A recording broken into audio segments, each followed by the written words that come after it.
नमस्कार. Doctor speak आरोग्य संपदा या कार्यक्रमात आपलं मनपूर्वक स्वागत. मंडळी, आपण समाजाचं देणं लागतो आणि हे समाज ऋण उतराई करण्यासाठी आपण प्रत्येकजण आपापल्या कार्यामध्ये कार्यरत असतो आणि आपण प्रयत्न करत असतो. आज आपल्यासोबत आहेत सुदृढ समाजाचा वसा घेणाऱ्या डॉक्टर मीनाक्षी नलवले भोसले. नमस्कार मॅडम. बालशस्त्रक्रिया तज्ज्ञ म्हणून मॅडम कार्यरत आहेत. बीजे शासकीय वैद्यकीय महाविद्यालय तसेच ससून रुग्णालय येथे विभाग प्रमुख म्हणून त्या कार्यरत आहेत, तसेच प्राध्यापक म्हणून सुद्धा कार्यरत आहेत आणि आजवर 4,500 बालशस्त्रक्रिया त्यांनी यशस्वीपणे केलेल्या आहेत. आपण मॅडमकडून जाणून घेऊया बालशस्त्रक्रिया आणि आव्हानं, म्हणजे लहान मुलांच्या शस्त्रक्रिया आणि आव्हानं. नमस्कार मॅडम. खूप खूप स्वागत आपलं डॉक्टर स्पीक आरोग्य संपदा या कार्यक्रमात. वैद्यकीय क्षेत्रामध्ये अनेक विभाग आहेत किंवा अनेक त्याच्यामध्ये म्हणतो की प्रॅक्टिससाठी वेगवेगळे पर्याय उपलब्ध असताना बालशस्त्रक्रिया या विभागामध्ये आपण कसे आलात? माझं सुरुवातीचं शिक्षण म्हणजे मेडिकलचं शिक्षण मुंबईच्या सेट मेडिकल कॉलेज आणि KEM रुग्णालयात झालं. तिथे MBBSचं प्रशिक्षण घेत असताना आमचे रोटेशन असायची बाजूच्याच वाडिया चिल्ड्रन्स हॉस्पिटलमध्ये आणि त्या प्रशिक्षण काळात शस्त्रक्रिया झालेल्या मुलांच्या वॉर्डामध्ये डोकावण्याची संधी मिळाली आणि वेगवेगळे जन्मजात दोष असलेल्या मुलांची शस्त्रक्रिया झाल्यानंतरची तिथली रिकव्हरी ती आश्चर्यकारक होती आणि स्तिमित करणारी होती. Rather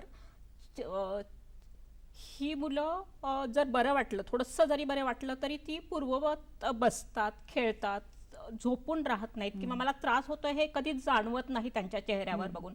they are smiling faces. The next day they undergo very major surgery one day and they are smiling. Next day they are smiling. तर ही रिकव्हरी बघून आपणही या मुलांसाठी काहीतरी करावं, त्यातलं ज्ञान आपण प्राप्त करावं असं मला वाटलं आणि त्यावेळेलाच मी पिडियाट्रिक सर्जन बनण्याचा निर्णय घेतला. शस्त्रक्रिया करायची म्हणलं की पालकांमध्ये चिंतेचा सूर उमटतो आणि अतिशय संवेदनशील हा विषय असल्यामुळे बऱ्याच आव्हानांना सामोरं जावं लागतं. तर शस्त्रक्रियेपूर्वीचं समुपदेशन किती महत्त्वाचं ठरतं? शस्त्रक्रिया करायची म्हटलं, एखादी शस्त्रक्रिया ठरली, आम्ही OT लिस्ट पाठवतो की उद्या ही शस्त्रक्रिया ठरलेली आहे आणि जे कोणी घटक यात इन्वॉल्ड आहेत त्या सगळ्यांना ती सर्क्युलेट होते. पण ॲक्च्युअल हे प्लॅनिंग चाललेलं असतं कित्येक दिवसांपूर्वी की मुलाला शस्त्रक्रिया करण्याची गरज आहे, तो आजार शस्त्रक्रिया करून आपण दुरुस्त करू शकतो की नाही, कुठल्या प्रकारच्या शस्त्रक्रिया यासाठी आपण करू शकतो, त्यासाठी पालकांचं समुपदेशन, मुलाची त्यासाठी तयारी, लागणारी तयारी म्हणजे शस्त्रक्रिया यशस्वी होण्यासाठी ज्या काही स्टेप्स लागतात किंवा पूर्वतयारी लागते. समजा आतड्याची शस्त्रक्रिया आहे तर आतड्याचं प्रिपरेशन किंवा अँटीबायोटिक्स देणं, जंतुसंसर्ग होणार नाही याची काळजी घेणं, प्लस त्याला जे काही अनुषंगिक आजार असतात मुलाला की कार्डियक अनॉमलीज असतात किंवा किडनीचे विकार असतात त्याचे पण चाचपणी आधी करणं, जेणेकरून ज्या काही आपण शस्त्रक्रिया करणार आहोत त्या पूर्ण भूल देऊन आम्हाला कराव्या लागतात. तर तेही भूल बाळ सहन करेल आणि त्यातून बाहेर येईल. म्हणजे फक्त आजारावर शस्त्रक्रिया करणं असं नाही, तर त्याच्या अनुषंगाने पूर्ण बाळाची काळजी घेणं त्या शस्त्रक्रियेदरम्यान, त्याच्या आधी आणि नंतर पण ते बाळ सुरक्षित कसं राहील आणि त्याचा आजार पण आपल्याला दुरुस्त कसा करता येईल ह्याची काळजी घेणं, ह्या सगळ्या गोष्टींचा अंतर्भाव असतो. कधी कधी आता सुदैवाने जेव्हा बरेचदा बाळ गर्भाशयात असतानाच बाळामध्ये काही जन्मजात व्यंग आहे हे जर कळलं तर आम्ही त्या स्टेजला पालकांचं समुपदेशन करतो त्यांना. आणि over the period of pregnancy म्हणजे दुसरी सोनोग्राफी झाली, तिसरी सोनोग्राफी झाली, हे व्यंग वाढतंय कमी होतंय की काय होतंय याचं पण आम्ही त्याच्यावर we keep an eye on it. Okay. आणि त्यावेळेला आम्ही पालकांचं समुपदेशन करतो साधारणतः की शस्त्रक्रिया लागण्याची शक्यता आहे किंवा नाही बाळाला, आणि लागणार असेल तर कुठल्या प्रकारची शस्त्रक्रिया लागणार आहे, आणि जन्मानंतर साधारण प्लॅन ऑफ ॲक्शन काय असणार आहे आपला. तर ते केल्यामुळं बाळाला कॉम्प्लिकेशन व्हायच्या आधीच आम्ही त्याची शस्त्रक्रिया करू शकतो, जेणेकरून we can give the best results possible. आणि यावेळेला पालकांची पण मानसिक तयारी झालेली असते की बाळाला शस्त्रक्रिया लागणार आहे. So they are mentally prepared, they are financially prepared. आणि अशा मुलांची शस्त्रक्रिया जर मुलाच्या म्हणजे आईची डिलिव्हरी मुलांची शस्त्रक्रिया लागणाऱ्या रुग्णालयात झाली तर त्याचे रिझल्ट्स त्या डिलिव्हरीचे अगदी चांगले असणार आहेत. आणि ह्याला आपण इन युट्रो ट्रान्सफर म्हणतो आजकाल, की जर कॉम्प्लिकेटेड प्रेग्नन्सी असेल आणि बाळाला शस्त्रक्रिया लागण्याची गरज असेल तर आधीच आईलाच ट्रान्सफर केलं जातं. बाळाला ट्रान्सफर करण्याची ती वेळ टाळतो, जेणेकरून बाळ लगेच असेस केलं जाऊ शकतं. आता जन्मतः जेव्हा व्यंग घेऊन बाळ जन्माला येतो तेव्हा नक्कीच पहिल्यांदा तर पूर्ण भावनिक परिस्थिती झालेली असते पालकांची किंवा मुलांची किंवा त्यांच्या नातेवाईकांची. तर त्याच्यामध्ये जन्मतः व्यंग कोणते कोणते असतात आणि त्या व्यंगांवर शस्त्रक्रिया आपण कशा कशा करतात? आमच्याकडे जी बाळं येतात त्यापैकी ससूनमध्ये जे आम्ही काम करतो लहान मुलांच्या शस्त्रक्रिया तज्ज्ञ म्हणून, तर ऑलमोस्ट 50 to 60% नवजात मुलांवरील शस्त्रक्रिया आम्ही करतो. अगदी महाराष्ट्रातल्या कानाकोपऱ्यातून म्हणजे लातूर, नांदेड, अंबाजोगाई, नगर, सातारा, सांगली इथनं पेशंट्स ह्या सुविधा तिथे उपलब्ध नसल्यामुळे ससूनमध्ये येतात. यामध्ये म्हणजे संडासाची जागा नाही किंवा पोट फुगलेले, आतडी बनलेली नाही आहेत, अन्ननलिका श्वासनलिकेला जोडलेली आहे किंवा आतडी छातीत ओढलेली गेलेली आहेत, कंजेनिटल डायफ्रॅगमॅटिक हर्निया आम्ही म्हणतो त्याला, या शस्त्रक्रिया लागतात नवजात काळामध्ये, म्हणजे जन्मल्यापासून 28 दिवसांच्या काळामध्ये. तर ह्या शस्त्रक्रिया लवकरात लवकर केल्या तर बाळ वाचण्याची आणि पूर्ण बरं होण्याची शक्यता असते. सुदैवाने आता यातल्या 70 ते 80% शस्त्रक्रिया यशस्वी होतात आणि त्या आम्ही करतो आहे. बऱ्याच वेळेला बालशस्त्रक्रिया संदर्भातच्या गैरसमज पण खूप असतात. उदाहरणार्थ पायामध्ये काही व्यंग असेल तर ते मसाजनी होऊ शकतं किंवा असं काहीतरी गैरसमज असतात. आणि एक बालसंगोपन या दृष्टीनं सुद्धा वेगवेगळ्या पद्धतीनं त्या बालसंगोपनाच्या पद्धती सुद्धा वेगवेगळ्या असतात. तर अशा वेळी तुम्ही समुपदेशन करताना किंवा आता ग्रामीण विभागात असेल तर त्यांचं समुपदेशन करताना काय काळजी घेता? बालकांची शस्त्रक्रिया करण्याआधी बालकामध्ये ते व्यंग का उद्भवलं आहे याची आम्ही माहिती देतो. त्या व्यंगामुळं भविष्यात काय प्रॉब्लेम्स होणार आहेत, आत्ता काय प्रॉब्लेम्स होत आहेत आणि पुढे त्याचं प्रोग्रेशन कसं होणार आहे. जसं बाळाची वाढ होईल तेव्हा ते व्यंग वाढणार आहे की आपोआप, कधी कधी एक दोन गोष्टी आहेत ज्या आपोआप दुरुस्त होऊ शकतात, पण बरीचशी व्यंग आहेत जी वाढणार आहेत. तर त्यामुळे त्याला आत्ता जरी प्रॉब्लेम्स दिसत नसले तरी आत्ता शस्त्रक्रिया करणं गरजेचं आहे हे आम्हाला पालकांना समजावून सांगावं लागतं.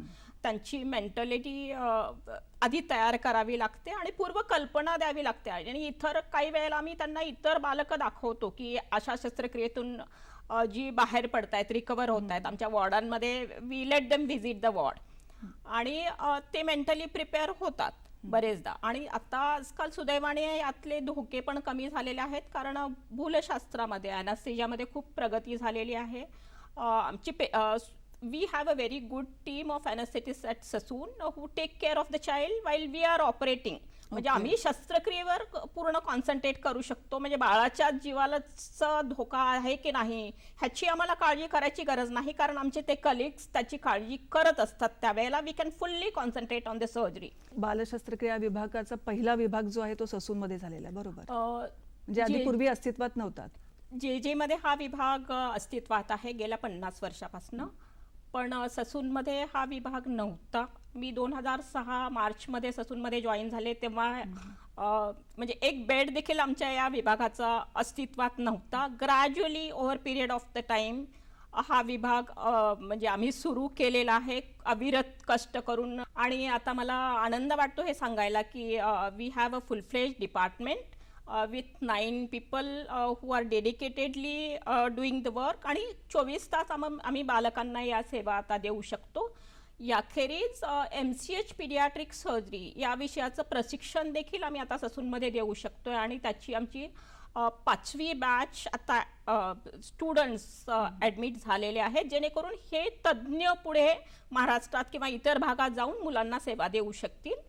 आणि त्यामुळे आमच्या ज्या 24 तास आम्ही शस्त्रक्रिया करून निघून जाणार, म्हणजे we cannot be there 24 hours.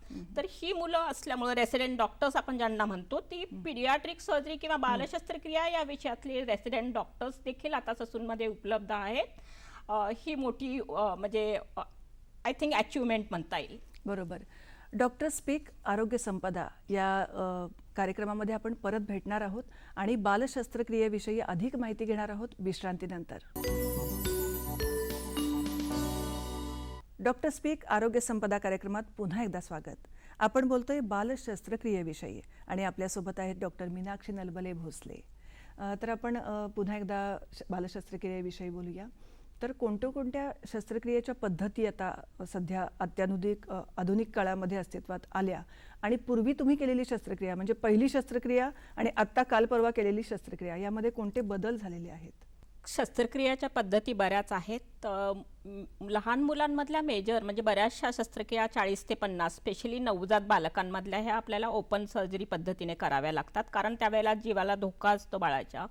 Conditions are not optimal laparoscopic surgery करण्यासाठी काही वेळेला, आणि ते आमचं इन्फ्रास्ट्रक्चर हे नवीन डिपार्टमेंट असल्यामुळं डेव्हलप होतं आहे. पण जवळजवळ 20 ते 30% शस्त्रक्रिया आता आपण दुर्बिणीने पण करू शकतो. त्याला की होल सर्जरी असं म्हटलं जातं.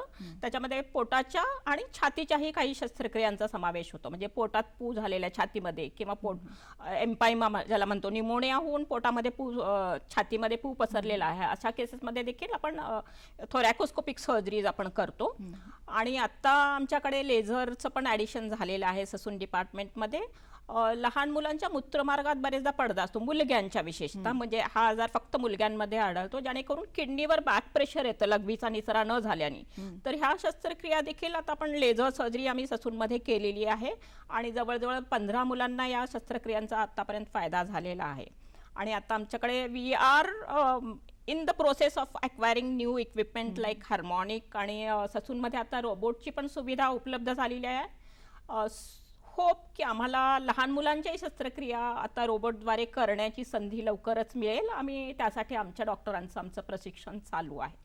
आपण 4,500च्या वर शस्त्रक्रिया केलेल्या आहेत. अशी काही एखादी शस्त्रक्रिया आठवतीये किंवा त्या शस्त्रक्रियेमध्ये आलेली आव्हानं? खूप गुंतागुंतीची पण शस्त्रक्रिया कधी कधी असू शकते, तर काय सांगाल त्याविषयी? मेजर शस्त्रक्रिया आणि सुप्रा मेजर शस्त्रक्रिया मी आता नियमितपणे करतो ससूनमध्ये, 4 ते 5 तासांच्या 6 तासांच्या शस्त्रक्रिया. त्यामुळे वी आर वेल इक्विप्ड, आणि मला हे सांगायला आनंद वाटेल, अभिमान आहे की आम्ही अशा प्रकारच्या शस्त्रक्रिया ज्या इतरत्र कुणी करत नाही मुंबई सोडून, त्या आम्ही करतो आहे आणि कित्येक मुलांचे जीव वाचवलेले आहेत. आव्हानं यातली मुळात अशी येतात की शस्त्रक्रिया करताना येणाऱ्या आव्हानांपेक्षा we are better prepared to face those challenges. त्यामुळे आम्ही पूर्वतयारी आम्हाला खूप करावी लागते यासाठी. यात मुलांची तयारी आली, मगाशी आपण बोललो त्याबद्दल. इक्विपमेंट्स अवेलेबल आहेत की नाही त्याची चाचपणी करणं, प्रत्येक शस्त्रक्रियेपूर्वी चेकलिस्ट ही फॉलो करणं की प्रत्येक गोष्ट काम करते की नाही. आणि it's a team work, it's not only my credit की ससूनमध्ये ही टीम आता डेव्हलप झालेली आहे. आम्ही शस्त्रक्रिया करतो पण तिथे आम्हाला मदत करणाऱ्या नर्सिंग स्टाफ, वॉर्डमध्ये मुलांची काळजी घेणाऱ्या ज्या काही नर्सेस आहेत, ज्या पीडियाट्रिक्समध्ये त्यांचं ट्रेनिंग झालेलं आहे, अशा स्पेशल नर्सेस आहेत. तर ह्या सगळ्यांचा सपोर्ट मला असल्यामुळं हे काम मी करू शकले. So I think this credit goes to team Sassoon, and I am thankful to be leading the team, being the face of the team. जसं तुम्ही सांगितलं की तांत्रिक बाबी सगळ्या तपासल्या जातात, चेकलिस्ट केली जाते, सगळं कार्यरत आहे का हे सुद्धा तपासलं जातं. पण जेव्हा ऑपरेशन थिएटरमध्ये ऑन टेबल काही गुंतागुंत होऊ शकते, तर अशा वेळेस एकटीने निर्णय घ्यायचा असतो. म्हणजे तिथे पुन्हा काही तिथे वेळही नसतो की आपण पुन्हा काही चेक करायचं आहे. त्यावेळेसची परिस्थिती कशी असते किंवा आयत्या वेळेस निर्णय घेताना काय आव्हानांना सामोरे जाता? We have a particular plan की ह्या पद्धतीने मी ही शस्त्रक्रिया करणार आहे, असं अशा पद्धतीने जाणार आहे. पण त्याच वेळेला this is the best option I have, this is what I am going to do. पण प्रत्येक पेशंटची अनाटमी वेगळी असते. काही वेळेला अनपेक्षित गोष्टी आपल्या समोर येऊ शकतात, विशेषतः ट्युमर्सची शस्त्रक्रिया करताना, यात ज्यात कॅन्सर असलेल्या मुलांवरच्या शस्त्रक्रिया विशेषतः की ती गोष्ट किंवा ती ठरवलेली शस्त्रक्रिया आपण करू शकत नाही, तर त्यावेळेला सेकंड बेस्ट ऑप्शन काय ह्याचा माझा विचार आधीच झालेला असला पाहिजे आणि तो प्लॅन बी आपण म्हणूया त्याला, तो तयार असतो, असावा लागतो. आणि that is I think as a surgeon that is part of life. We are train tune that way की हे बेस्ट माझा हा पहिला ऑप्शन आहे, ह्या पद्धतीने मी करणार आहे, पण हे जर जमलं नाही तर सेकंड ऑप्शन माझा तयार असला पाहिजे. आणि नेव्हर म्हणजे कुठलाही डिसिजन सेकंड घ्यायच्या आधी फर्स्ट डिसिजन डिस्कार्ड नाही करायचा. I have to be flexible की त्यावेळेला ती लवचिकताही नाही करता आलं तर अजून कुठल्या विशेष पद्धतीने मला हे करता येणार आहे ह्यासाठी मला mentally I have to be always prepared. आणि पालकांशी आम्ही बरेचदा समुपदेशन करताना आपण म्हणालो मगाशी, तर ह्या गोष्टी आम्ही शेअर केलेल्या असतात. आणि दोन options we always tell them, we are going to try this particular surgery, पण झाली नाही तर हे करून आम्हाला बाहेर यावं लागणार आहे, कारण त्यावेळेला मुलाचा जीव महत्त्वाचा आहे, जीव वाचणं महत्त्वाचं आहे, स्पेशली क्रिटिकल सर्जरीजमध्ये करावं लागतं आणि ती तातडीचा निर्णय असतो. आणि second corrective surgery if need be आपण सेकंड स्टेजला किंवा महिन्या 2 महिन्याच्या गॅप नंतर किंवा स्टेजेसमध्ये करू शकतो. बरोबर. तर तोही निर्णय त्यावेळेला घ्यावा लागतो. अगदी. आणि जेव्हा शस्त्रक्रियेपूर्वीची तयारी आपण म्हणतो तेव्हा बालकांमध्ये आजकाल बघतोय आपण काविळीचं प्रमाण असतं, मधुमेहाचं प्रमाण जन्मतः असतं किंवा जन्मतः अजून काही शारीरिक व्याधी किंवा आरोग्य रोग असू शकतात, जसं शुगर आलं किंवा BP सुद्धा आलं किंवा कावीळ आलं. तर शस्त्रक्रियेपूर्वी बालकांची परिस्थिती कशी तुम्ही व्यवस्थापन करता की बालकांना आता मधुमेह असेल, कावीळ असेल, पण शस्त्रक्रिया सुद्धा तेवढीच महत्त्वाची आहे, हे सगळ्याचं समीकरण कसं गाठता येईल? पूर्वनियोजित शस्त्रक्रिया असेल म्हणजे जी आपण इलेक्टिव्ह सर्जरी म्हणतो, म्हणजे ज्याला हर्नियासाठी शस्त्रक्रिया म्हणूया किंवा फायमोसिस लघवीच्या जागी पूर्ण लघवी होत नाहीये त्याच्यासाठी सर्जरीज म्हणूया किंवा किडनीच्या काही सर्जरीज म्हणूया, तर त्यावेळेला आपल्याला करेक्शन करायला वाव असतो. म्हणजे सर्जरी डेट ठरलेली असते, त्याच्या आधी मुलाची कंडिशन ऑप्टिमम कशी राहील ह्याची आपल्याला तयारी करायला वेळ असतो. तर त्यामध्ये आणि वेगळे जेव्हा आतड्याचे आजार असतात, म्हणजे संडासाची जागा नसणे किंवा आतड्यांच्या नसा नसणे, हर्टस्प्रुंग डिसीज आम्ही म्हणतो, ज्याला मुलाला क्रॉनिक कॉन्स्टिपेशन असतं, संडास होत नाही, पोट फुगतं, संडास तुंबून राहतो, तर अशा मुलांना शस्त्रक्रिया करण्यापूर्वी त्यांच्यात ॲनिमिया असतो, रक्त कमी असतं, बरेचदा आपल्याला त्याच्यासाठी ट्रान्सफ्युजन करावं लागू शकतं. बॉवेल क्लीन म्हणजे आतडी साफ करण्यासाठी आम्ही शिकवतो. पहिली ह्या सर्जरी विशेषतः स्टेज सर्जरीज असतात, 2-3 टप्प्यांमध्ये ह्या सर्जरीज केल्या जातात. नवजात बाळामध्ये संडासची जागा वरून पोटावर काढली जाते, ज्याला कोलॉस्टमी आपण म्हणतो, आणि मग साधारण वर्षभराचं बाळ झालं की आपण डेफिनेटिव्ह सर्जरी करतो, करेक्टिव्ह सर्जरी. तर त्यावेळेला ॲनिमिया एक आहे, त्याचं करेक्शन आपल्याला करावं लागतं. प्रोटीन इंटेक कमी असल्यामुळे हायपोप्रोटीनेमिया, बाळाला सूज आलेली असते, ह्याच्यामध्ये मॅलन्यूट्रिशन पण ॲड ऑन असतं, कुपोषित मुलं असतात. ह्या सगळ्या गोष्टींचं करेक्शन आम्हाला करावं लागतं आधी, त्याच्या आहारामध्ये बदल करून, ती औषधं देऊन. आणि ती एक गोष्ट झाली. कावीळ आणि मधुमेहाबाबत, कावीळबाबत असं म्हणता येईल की कावीळ झालेल्या काही मुलांना वर आम्हाला शस्त्रक्रिया करावी लागते. त्यात 2 कंडिशन आहेत लहान मुलांच्या शस्त्रक्रिया लागणाऱ्या. यात बिलियरी अट्रेसिया म्हणून आहे, ज्याच्यामध्ये पित्त नलिकेपासून जाणाऱ्या ज्या नळ्या आहेत, ज्या पित्तवाहक नळ्या आहेत, त्या ब्लॉक झालेल्या असतात आणि त्यांचं इन्फ्लमेशन होऊन त्या पूर्ण ड्रेन होत नाही पित्त. तर त्यावेळेला कावीळ तर असते बाळाला आणि शस्त्रक्रिया तर करावी लागणार असते, तर त्यावेळेला काही औषधं देऊन किंवा मल्टीव्हिटॅमिन्स देऊन आपण म्हणजे ते ड्रेनेज होण्यासाठी बाळाची कंडिशन ऑप्टिमल राहील ह्याचा प्रयत्न करतो. पण त्याच वेळेला आपल्याला मग रिस्क घेऊन आपल्याला ती शस्त्रक्रिया करावी लागते, ते धोके आपल्याला एक्सप्लेन करावे लागतात. जर पित्त खूप साठलेलं असेल तर आधी ते ड्रेन करता येतं वेगळ्या मार्गाने, लिव्हरमध्ये कॅथेटर टाकून, तोही मार्ग आपल्याला चाचपावा लागतो. शस्त्रक्रिया झाल्यानंतरची काळजी कोणती असते? मुलांमध्ये शस्त्रक्रियेनंतरची रिकव्हरी खूप फास्ट होते, आपण हे बोललो. त्यांना जर योग्य ते न्यूट्रियंट्स, मिनरल्स आपण वेळेत योग्य मात्रेत पुरवले तर जी काळजी घ्यायची ती आम्ही पालकांना शिकवतो. जर क्लीन कट सर्जरी असेल तर ऊंची काळजी, जखमेची काळजी घ्यायची आहे, त्याच्यावर काही जंतू संसर्ग होऊ नाही द्यायचा आहे. ती काळजी घेतली की फार काही विशेष वेगळी काळजी घ्यायची, पथ्य काही पाळण्याची गरज नाहीये. नवजात बाळांमध्ये मात्र आपल्याला विशेषत्वाने हे आपल्याला सांगता येईल की इन्फेक्शन होऊ नये बाळाला. आपल्याकडे पद्धत असते की शस्त्रक्रिया झाली आहे ते बरेच व्हिजिटर्स त्या मुलाला बघायला येतात किंवा व्हिजिट करायला येतात, ते आम्ही कटाक्षाने टाळायला सांगतो. कारण जेवढं हँडलिंग होईल बाळाच्या, जेवढ्या लोकांचा संपर्क येईल तेवढं जंतुसंसर्ग वाढणार आहे आणि बाळाला इन्फेक्शन होणार आहे. So we have to strictly tell them the parents की तुम्ही रिलेटिव्हजना एंटरटेन नका करू. त्यांना सांगा की डॉक्टरनी मनाई केलेली आहे, बाळाला बघायला भेटायचं नाहीये. कुठल्याही गुटी किंवा ग्राईप वॉटर काहीही द्यायचं नाही. जी औषधं आम्ही हॉस्पिटलमधनं देतो तेवढीच वेळेत योग्य मात्रेत द्यायची. ज्यांना लघवीच्या मार्गाच्या काही शस्त्रक्रिया झालेल्या असतात त्या मुलांना एक 6 महिने 8 महिने अँटीबायोटिक्सची औषधं द्यावी लागतात, तो जंतुसंसर्ग होऊ नये म्हणून. ती आम्ही त्यांना फॉलोअप करायला सांगतो. डॉक्टर स्पीक आरोग्य संपदा या कार्यक्रमात आपण भेटणार आहोत विश्रांतीनंतर. आणि विश्रांतीनंतर जाणून घेऊया नवजात अर्भक आणि शस्त्रक्रिया याविषयीची माहिती. डॉक्टर स्पीक आरोग्य संपदा कार्यक्रमात पुन्हा एकदा आपलं स्वागत. आपण बोलतोय पायरीनं केल्या जाणाऱ्या शस्त्रक्रिया.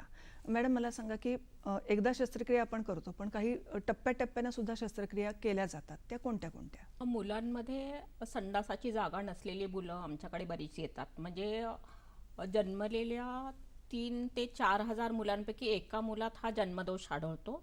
विशेषतः सगोत्र विवाह झालेल्या लाईक जोडप्यांच्या मुलांमध्ये हा आजार जास्त प्रमाणात आढळून येतो.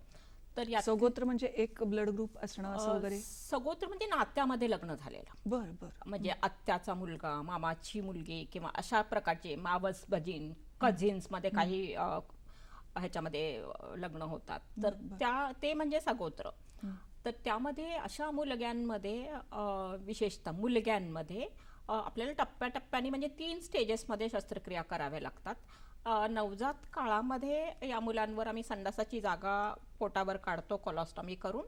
साधारणतः 6 ते 8 महिन्याचं बाळ झालं आणि इफ अर्लियर म्हणजे बाळ सगळं व्यवस्थित असेल तर 3 ते 4 महिन्यात देखील ही शस्त्रक्रिया म्हणजे नॉर्मल जागी संडासाची जागा बनवणं ही सेकंड स्टेज झाली. आणि थर्ड स्टेजमध्ये कोलॉस्टॉमी बंद करणं. अशा 3 स्टेजेसमध्ये ह्या शस्त्रक्रिया कराव्या लागतात. आतड्याच्या नसा नसलेल्या म्हणजे हॉस्प्रुंग डिसीजच्या केसेसमध्ये पण 2 ते 3 टप्प्यात शस्त्रक्रिया करावी लागते, कारण खूप मेजर शस्त्रक्रिया असतात ह्या. आणि अशी बरीच मुलं आठवड्यातल्या 2 ते 3 शस्त्रक्रिया अशा प्रकारच्या आम्ही ससूनमध्ये करतो आहोत. आणि जन्मतः व्यंग होऊ नये किंवा शस्त्रक्रिया करू लागू नये यासाठी काही उपाययोजना आहेत का? याच्यामध्ये काही काळजी घेतली जाते का? माझ्या मुलामध्ये व्यंग का झाला असा प्रश्न पालकांकडून आम्हाला बरेचदा विचारला जातो.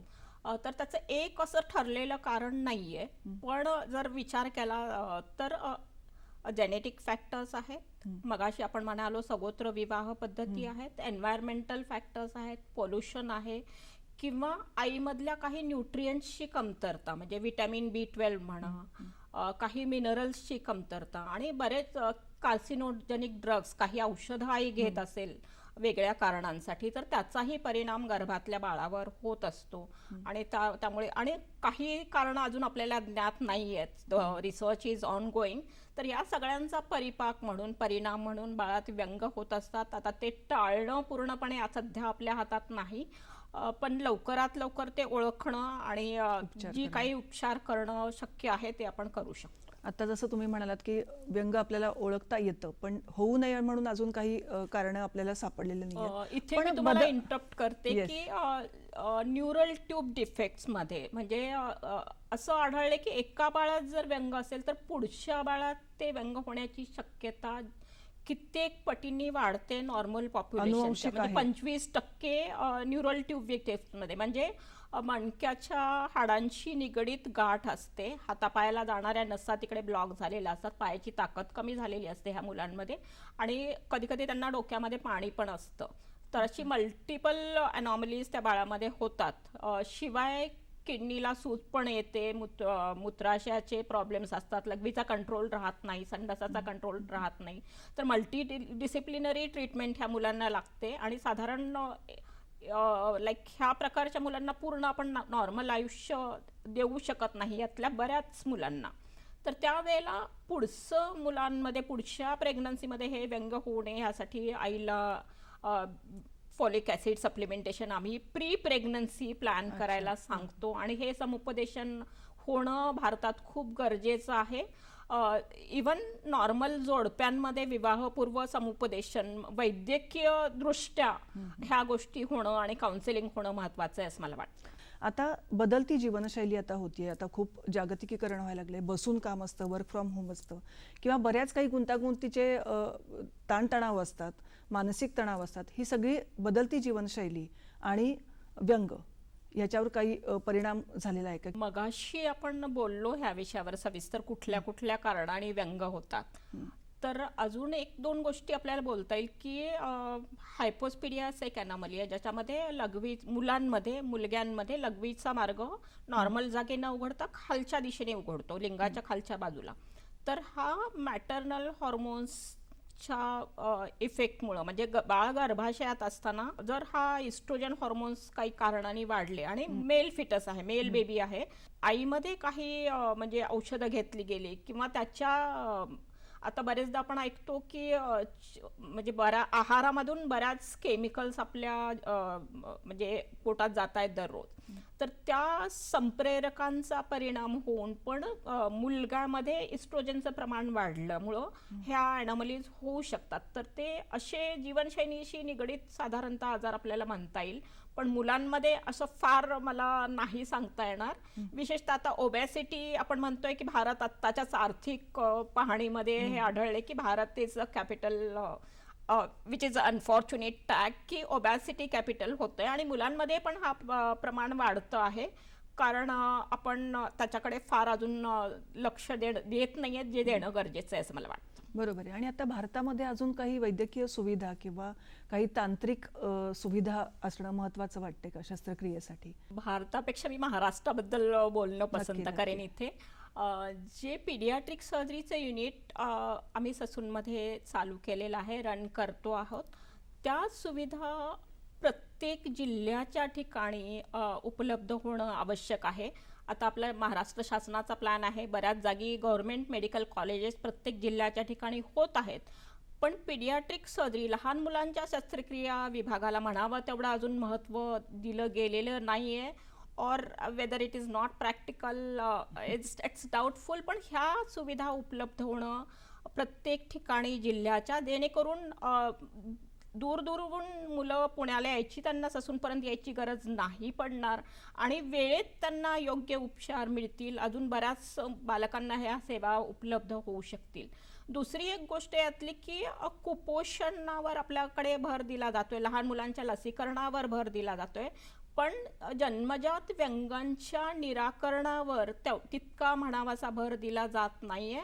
आणि ही जर मुलाखत मला वाटतं संबंधित अधिकाऱ्यांपर्यंत पोहोचली, सो इट इज, तर माझं हे सिन्सिअर अपील राहील त्यांना की बर्थ डिफेक्ट्स किंवा जन्मदोष जे आहेत त्या बालकांचा समावेश पण लहान मुलांसाठीच्या ज्या काही आरोग्य सुविधा आहेत त्यामध्ये प्राधान्याने व्हावा. सध्या डेफनेस आहे म्हणजे बहिरेपण आहे, त्याच्यासाठी काही प्रमाणात इन्क्लुडेड आहेत NRHM मध्ये ह्या गोष्टी. हृदयाचे काही आजार आहेत, पण जे काही जन्मदोषांसाठी आम्ही पीडियाट्रिक सर्जन शस्त्रक्रिया करतो त्याचा दुर्दैवाने यात समावेश होत नाही, तो व्हावा. हे माझं सिन्सिअर अपील आहे. आणि तुम्ही म्हणालात मगाशी जो प्रश्न विचारलात, तर ट्रान्सप्लांटच्या ज्या सुविधा आहेत त्या अजून तेवढ्या प्रमाणात विकसित नाही झालेल्या. काही सेंटर्समध्ये होत आहेत, म्हणजे आता मुंबईत वाडिया रुग्णालयात ह्या डेव्हलप झालेल्या आहेत किंवा दिल्लीमध्ये, बंगलोरमध्ये ह्या सुविधा उपलब्ध आहेत, पण त्या सार्वत्रिकरित्या उपलब्ध नाहीत. पोस्टेरियर युरेथ्रल आपण मगाशी बोललो की लघवीच्या मार्गात जो पडदा आहे, त्या मुलांपैकी काही मुलं पुढे जाऊन त्यांना रिनल फेल्युअरमध्ये जातात, ज्यांना ट्रान्सप्लांटची गरज लागते. तर त्या सुविधा अजून आपण उभा करण्याचं त्याचं जाळं नक्कीच उभारू शकतो. नवजात अर्भक म्हणजे अगदी जन्मलेला बाळ असतं आणि जेव्हा प्रसूतीगृहामध्येच आपल्याला वाटतं तिथेच शस्त्रक्रिया करावी लागते, तर नवजात अर्भकाची शस्त्रक्रिया करताना कोणत्या आव्हानांना सामोरं जावं लागतं? कारण 1 मिनिटं किंवा 5 मिनिटं झालेले असतात आणि आपल्याला निर्णय घ्यायचा असतो आणि त्यासाठी पालक सुद्धा तयार नसतात, तर काय सांगाल? बऱ्याच केसेसमध्ये साधारणतः आपण व्यंग आहे हे कळलेलं असतं पालकांची. आम्ही जे आमच्यापर्यंत पोहोचतात, I am thankful to my gynaecology friends who detect this anomalies. आणि बऱ्याच सेंटर्सकडनं आता म्हणजे इव्हन ग्रामीण भागातनं पण रेफरल्स येतात की बाळामध्ये काही व्यंग आढळलं तर आमच्यापर्यंत ते पालक पोहोचतात, भावी पालक, आणि त्यांचं समुपदेशन झालेलं असतं. दुसरी एक महत्त्वाची गोष्ट मी इथे सांगू इच्छिते तुमच्या प्रश्नाचं उत्तर द्यायच्या आधी, की मुलांनी जन्मानंतर पहिल्या 24 तासात संडास केला की नाही हे बघणं, पहिल्या 48 तासात बाळांनी युरिन पास केले की नाही, लघवी केले की हे नाही बघणं, हे खूप महत्त्वाचं आहे. बिफोर डिस्चार्ज म्हणजे बाळाला घरी पाठवण्याच्या आधी, डिलिव्हरीच्या नंतर बाळ दूध व्यवस्थित पितंय की नाही, बाळाला स्वतःचं टेम्परेचर मेंटेन करता येते की नाही, आणि बाळ योग्य पद्धतीने श्वास घेतंय ना, त्याला काही दम लागत नाही, ह्या सगळ्या गोष्टी बघणं हे खूप महत्त्वाचं आहे. आजकाल डिस्ट्रिक्ट हॉस्पिटल, प्राथमिक आरोग्य केंद्रांमध्ये पण NICU सुविधा उपलब्ध झालेल्या आहेत. तर तिथे डिलिव्हरीनंतर लगेचच बालरोग तज्ज्ञांनी बाळाची तपासणी करणं आवश्यक आहे. इमिजिएटली आफ्टर बर्थ वन्स, आणि जन्मानंतर 24 तासांनी एकदा पुनर्तपासणी, जेणेकरून काही मिस झालेलं असेल किंवा नवीन काही सायन्स डेव्हलप झाले असतील बाळांमध्ये ते पिकअप होऊ शकतात आणि ज्यांना शस्त्रक्रिया लागणार आहे अशी बाळं ओळखता येऊ शकतात.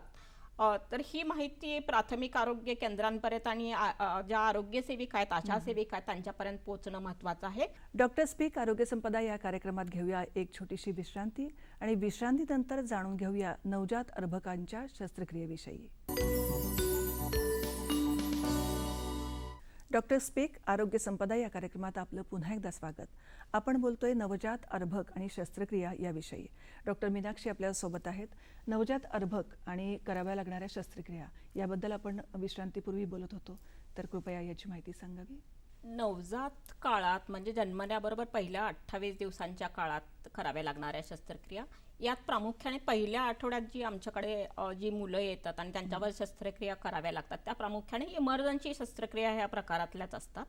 यात अन्ननलिका श्वासनलिकेला जोडलेली असणं, आतडी छातीत ओढली गेलेली असणं, डायफ्रॅग्मॅटिक हर्निया, किंवा आतड्याला पीळ असणं किंवा आतडी बनलेली नसणं, संडासाची जागा नाही आहे, ह्या सगळ्या गोष्टींचा समावेश असतो. तर या शस्त्रक्रियेपूर्वी बाळ बरेचदा डिहायड्रेट झालेलं असतं, शरीरात क्षार आणि पाणीचं प्रमाण कमी झालेलं असतं, ते आम्हाला रिससिटेशन आणि तयारी करावी लागते.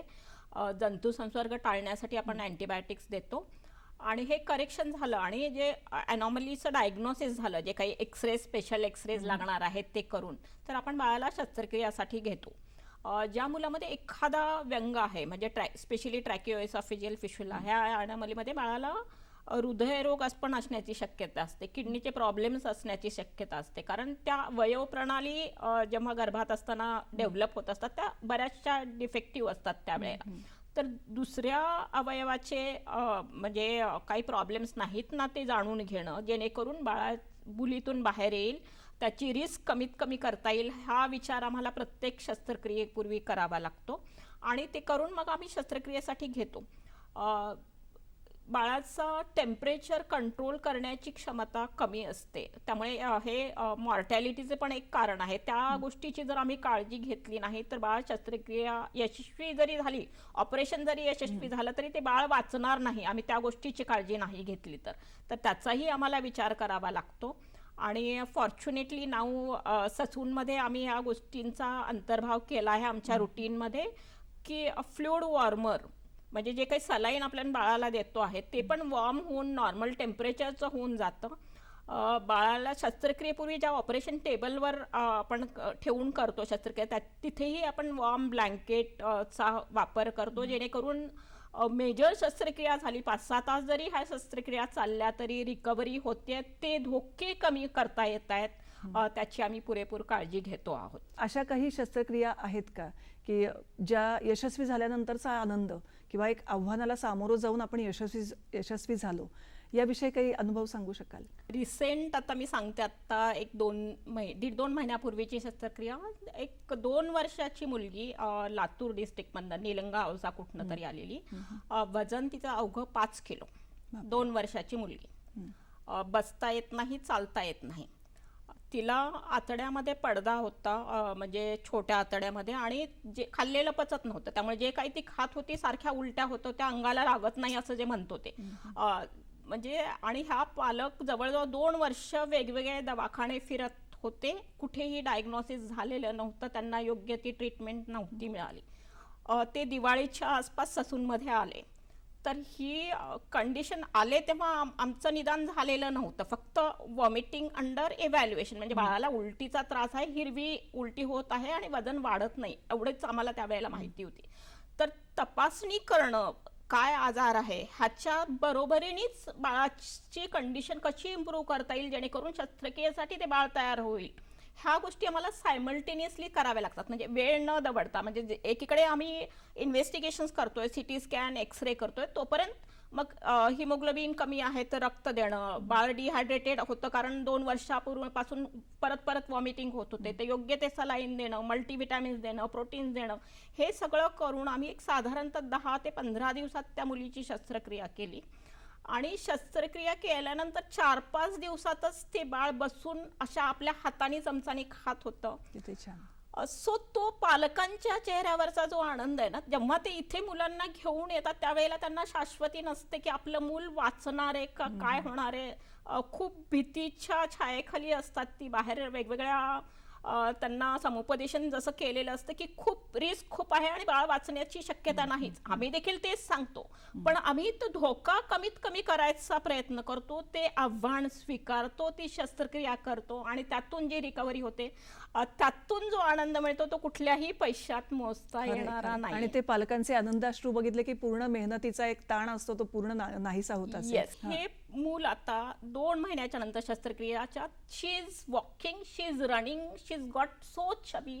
त्याच्या आईने आम्हाला व्हिडिओ पाठवलेत, जेव्हा दाखवायला येते तेव्हा म्हणजे ते त्या मुलीचं पूर्ण आयुष्य एका आमच्या डिसिजननी, एका शस्त्रक्रियेने बदललंय. बरोबर आहे. हो. आणि तो खरंच आनंद खूप मोठा आहे आणि त्यातून माझ्या रेसिडेंट डॉक्टर्सना देखील प्रेरणा मिळते की कितीही म्हणजे गेलेली केस अशी म्हणायला नको आपण, जी म्हटली जाते पण बाहेर, तर त्याला whatever we can do best at our level, we must try, we should never give up.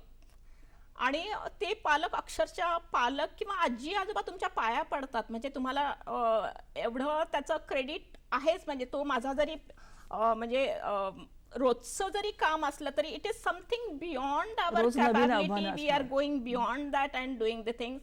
आणि हे केवळ ससूनमध्ये असल्याने मी करू शकते, हे मी आवर्जून नमूद करते. अरे, आणि रोज नवी आव्हानं असतात. जसं तुम्ही मगाशी म्हणालात की फक्त शस्त्रक्रिया नाही तर कुठली कमतरता आहे, बालरोग कुठले आहेत, त्या सगळ्यावर उपचार घेऊन मग सायमल्टेनियसली किंवा समांतर पद्धतीने तुम्हाला शस्त्रक्रियेची सुद्धा तयारी करावी लागते.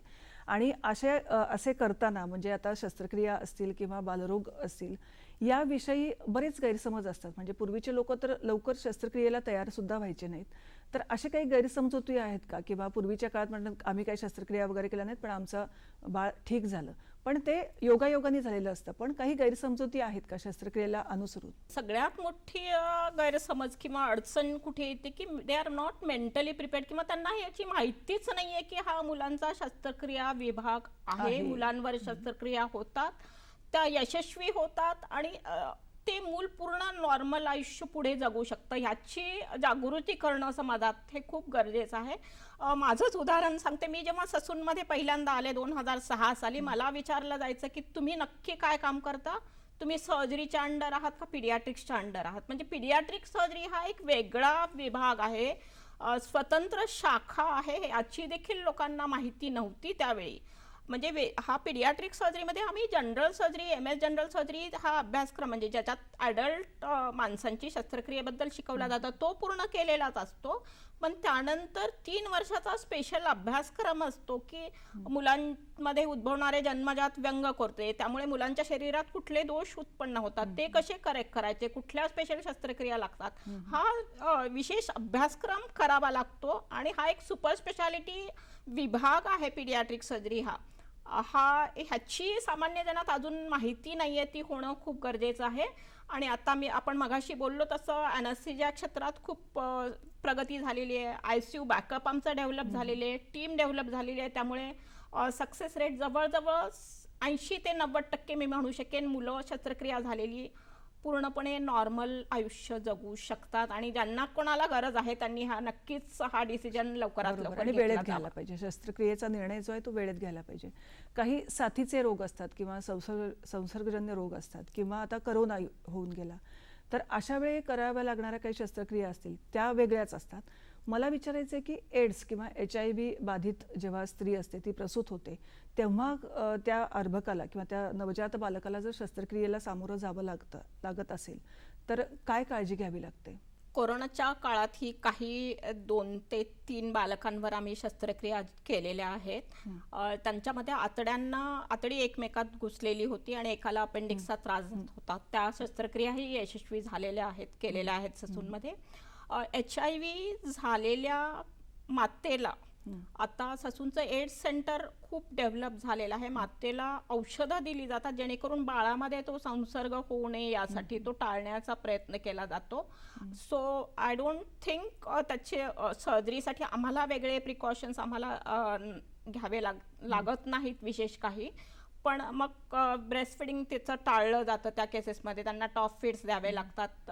एवढं आम्हाला बघावं लागतं आणि बाळाला जंतुसंसर्ग झालेला नाही ना हे आपल्याला चेक करावं लागतं. नक्कीच. बाल शस्त्रक्रियेविषयी अधिक माहिती आपण घेऊया विश्रांतीनंतर. डॉक्टर स्पीक आरोग्य संपदा या कार्यक्रमात भेटूया अल्पशा विश्रांतीनंतर. डॉक्टर स्पीक आरोग्य संपदा कार्यक्रमात आपलं पुन्हा एकदा स्वागत. आपण आता थोड्याशा संवेदनशील विषयाकडे येऊया. समाज विकृत होत आहेत. बलात्काराचं प्रमाणही वाढलंय जे अतिशय दुर्दैवी आहे. पण या बलात्काराचे शिकार लहान मुलं सुद्धा आजकाल होत आहेत, ज्याला आपण म्हणतो बाललैंगिक शोषण सुद्धा होतंय. आपल्या घरातूनच कित्येक वेळेला शोषण केलं जातं आणि अशा बालकांना सुद्धा शस्त्रक्रियेला सामोरं जावं लागतं. तर अशा बालकांची शस्त्रक्रिया करताना तुम्हाला कुठल्या आव्हानांना तोंड द्यावं लागतं? हा खूप संवेदनशील विषय आहे. मुळात ही मुलं वैद्यकीय तपासणी करण्यासाठी पोलिसांमार्फत आमच्याकडे ससूनमध्ये आणली जातात आणि हे एकमेव पश्चिम महाराष्ट्रातलं टर्चरी केअर सेंटर असल्यामुळं अशी बरीचशी मुलं महिन्यातून आमच्याकडे 4-5 कमीत कमी अशा केसेस येतात. तर यातल्या 70 ते 80% मुलांना शस्त्रक्रिया लागत नाहीत. पण ज्यांच्यामध्ये खूप मेजर इंजुरीज झालेल्या आहेत, म्हणजे वजायनल रप्चर झालेलं आहे किंवा संडासाची जागा फाटली आहेत, अशा मुलांना आणि मुलींना दोघांवरही, म्हणजे मुलांमध्ये संडासाची जागा फाटलेली असेल तर त्यांना शस्त्रक्रियेची गरज असते. आणि ही तशी अभिमानाची गोष्ट नाही, पण अशा जवळजवळ 60 ते 70 शस्त्रक्रिया करण्याचा मला संधी मिळाली. आणि त्यातलीच चांगली गोष्ट म्हटली तर ह्या मुलांची शस्त्रक्रिया केल्यानंतर त्यांच्या जे काही पुनर्वसन आहे ते होण्यात आम्ही मदत करू शकतो. त्यांचं जे रिकन्स्ट्रक्शन आहे साधारणतः, म्हणजे असं सांगायला इथे मला अभिमान वाटेल की कळत देखील नाही की ह्याच्यावर काही शस्त्रक्रिया झालेली आहे त्या मुलावर आणि मुलीवर. एवढं चांगलं फंक्शनल रिपेअर आम्ही करू शकतो. पण इथे एक महत्त्वाची अट आहे आणि हे मी म्हणजे अपील म्हणता येईल मला, की अशा घटना जर दुर्दैवाने घडलेल्या असल्यास लवकरात लवकर त्या मुलाला टर्शरी केअर सेंटरमध्ये आमच्यापर्यंत आणलं, म्हणजे पहिल्या 24 ते 48 तासात, तर ह्या शस्त्रक्रियेचे रिझल्ट खूप चांगले असतात. आम्ही रिकव्हरी खूप चांगली होऊ शकते. So the children should be brought to us as early as possible. नक्कीच. आणि बाल लैंगिक शोषण याविषयी बोललं गेलं पाहिजे आणि लवकरात लवकर उपचार पद्धती घेतले पाहिजेत. दुर्दैवी गोष्ट आहे, पण वेळेत जर शस्त्रक्रिया केली गेली तर नक्कीच त्या बालकांचं किंवा त्या मुलांचं भवितव्य हे चांगलं आणि निरामय असणार आहे. आणि नक्कीच यासाठी आपण खूप प्रयत्न करता. एक पुनर्वसन असेल किंवा बालशस्त्रक्रिया करून त्याला नवीन जन्म देणं आहे. आता या शस्त्रक्रिया करताना काही बऱ्याचदा महागड्या असतात किंवा खर्चिक असतात. तर अशा वेळी काही दवाखान्याकडून किंवा शासनाच्या काही योजना आहेत का, जेणेकरून ग्रामीण, शहरी आणि सगळ्याच स्तरातील लोकांना ही शस्त्रक्रिया परवडू शकेल? विशेषतः ह्या आजारासाठी नाही, पण म्हणजे ह्या प्रकारासाठी पण शासनाच्या बऱ्याच योजना आहेत. जीवनदायी योजनेत पीडियाट्रिक सर्जरी बऱ्याच कव्हर्स होतात, पण डॉक्युमेंट्सची त्यांना पूर्तता करावी लागते. बरेच बाहेरच्या स्टेट्समधले असतात, त्यांच्याकडे रेशन कार्ड नसतं किंवा काही दाखले नसतात. त्यामुळे सगळ्या केसेसना हे आम्हाला युटिलाइज नाही करता येत ती फॅसिलिटी. पण शस्त्रक्रिया तर आम्ही करतोच आहोत. आणि ह्या ज्या लैंगिक अत्याचार झालेल्या मुलांवरच्या शस्त्रक्रिया आहेत, तर त्याच्यामध्ये आम्हाला 2-3 डिपार्टमेंट्सचा इथे सहयोग लागतो. म्हणजे फॉरेन्सिक डिपार्टमेंट, न्याय वैद्यकशास्त्र, त्या मुलांचं आणि पालकांचं समुपदेशन ऑपरेशन नंतरही करणं खूप गरजेचं असं. इथे आम्हाला सायकॅट्री डिपार्टमेंटची मदत होते, आमच्या सोशल वर्कर्सची मदत होते. So it's again a team work and that we have doing in a very good way at Sassoon. आणि डॉक्टर मीनाक्षी नलबले भोसले या मला सांगायला आवडेल आमच्या प्रेक्षकांना की 10वी आणि 12वी परीक्षेमध्ये, शालांत परीक्षेमध्ये आणि आपल्या HSC म्हणजे 12वीच्या परीक्षेमध्ये राज्यात पहिल्या आलेल्या विद्यार्थिनी आहेत. आणि 10वी 12वी राज्यात पहिली अशी एक मुलगी. आणि आज डॉक्टर मीनाक्षी नलबले भोसले एक निष्णात बालशस्त्रक्रिया तज्ज्ञ. हा सगळा जो प्रवास आहे नक्कीच ही यशोगाथा आहे आणि आमच्या प्रेक्षकांना नक्कीच आवडेल की हा सगळा प्रवास जाणून घेताना किंवा मागे वळून बघताना आपल्याला काय वाटतं? 12वीत महाराष्ट्रात पहिली आल्यानंतर अहमदपूरसारख्या लातूर जिल्ह्यातल्या तालुका प्लेसमधनं आणि आज पुण्यात लहान मुलांच्या शस्त्रक्रिया विभागाची तज्ज्ञ म्हणून हेड म्हणून काम करताना तर मला असं वाटतं की कायम वाटत राहतं आणि तो त्याचा माझ्या ठाम विश्वास आहे की मी इथपर्यंत पोचले त्यात खूप लोकांचं योगदान आहे. ते माझं एकटीचं ते नाही आहे credit. So I want to give it back to the society. आणि त्यामुळेच मी ससूनमध्ये अडचणी आहेत, कमतरता आहेत, आव्हानं खूप आहेत, पण तरी देखील माझ्या परीने जे जास्तीत जास्त चांगलं करता येईल, जे मी वाडिया आणि KEM रुग्णालयात शिकून आलेले आहे ते मला ससूनमध्ये कसं रेप्लिकेट करता येईल, इथे तळागाळातून महाराष्ट्रातल्या कानाकोपऱ्यातून येणाऱ्या मुलांना जास्तीत जास्त चांगल्या सुविधा कशा देता येईल हा माझा कायमच प्रयत्न राहिला आहे.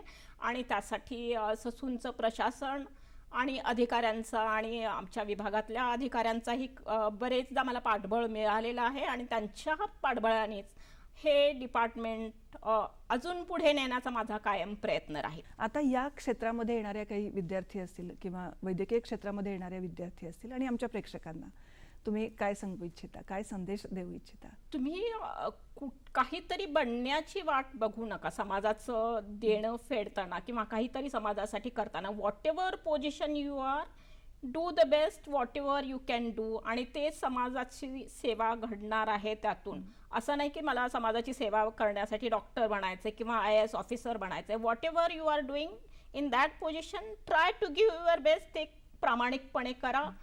नक्कीच समाजाला त्याचा फायदा होणार आहे आणि तुम्हाला त्याचं आत्मिक समाधान लाभणार आहे. सुदृढ समाजाचा वसा घेणाऱ्या डॉक्टर मीनाक्षी नलबले भोसले यांच्याशी आपण गप्पा मारल्या, बालशस्त्रक्रियेविषयी माहिती जाणून घेतली आणि नक्कीच ही सगळ्या प्रेक्षकांना आणि होऊ घातलेल्या पालकांना सुद्धा उपयोगी ठरेल. आता जे पालक आहेत, जे आता होणार आहेत, नवजात बालकांचे पालक होणार आहेत, त्यांच्यासाठी तुम्ही काय काळजी घ्या असं सांगू इच्छिता? मुळात पालकत्व हे आजकाल रादर अवघड झालेलं आहे असं आपण म्हणू शकतो. पण ही जबाबदारी तुम्ही आनंदाने स्वीकारायची आणि जेव्हा तुम्ही पालक बनता तेव्हा त्या मुलाबरोबर तुमची पण ग्रोथ होत असते, तुमचा परीघ वाढत असतो, समजुतीचा, अंडरस्टँडिंग द वर्ल्ड अराउंड. विशेषतः आमच्या पिडियाट्रिक सर्जरीच्या बाबतीत तर असं म्हटलं जातं की जेव्हा तो डॉक्टर पालक बनतो तेव्हा तो इतर पालकांना जास्त चांगल्या पद्धतीने समजू शकतो, त्यांच्या वेदनांशी एम्पथी दाखवू शकतो. तर पालकांना असं सांगायचं, एन्जॉय दिस फेज. तुम्ही कुणीच परिपूर्ण पालक नसतो. कुठलाही अभ्यासक्रम तुम्ही शिकून पालकत्व स्वीकारू शकत नाही. There are going to be mistakes. त्या शिका, आपल्या चुका स्वीकारा. परिपूर्ण पालक बनायचा अट्टहास करू नका. एन्जॉय दिस फेज. आणि मुलाला जास्तीत जास्त कसं चांगलं आपल्याला देता येईल, पण इथे मुलांच्या मध्ये अपघात होणार नाहीत याबद्दल आपण जागरूक असणं, सजग असणं, मुलांशी संवाद आपला डेली बेसिसवर असणं, जेणेकरून मुलाच्या भावविश्वास जे काही चाललेलं आहे ते आपल्यापर्यंत पोहोचेल याची काळजी घेणं हे मात्र मी नक्कीच सांगेन. नक्कीच. आणि आई बाबा होण्याचा आनंद आपण जेव्हा काळजी घेऊन द्विगुणित करू शकतो, तर शस्त्रक्रियेविषयी गैरसमज पाळण्याचं काहीही कारण नाही किंवा गैरसमज करून घेण्याचं काही कारण नाही. शस्त्रक्रिया वेळेत मिळाल्या तर नक्कीच सुदृढ समाज निर्माण होऊ शकतं, हे आपल्या गप्पातून जाणवलं. आणि 4 ओळी आठवल्या आपल्या सगळा हा प्रवास आणि शस्त्रक्रियेविषयी माहिती ऐकून बघून, की मागता ना मिळे टाळता न टळे, जीव मात्रा सोडे ना हे जन्मप्रसवाचे जुळे.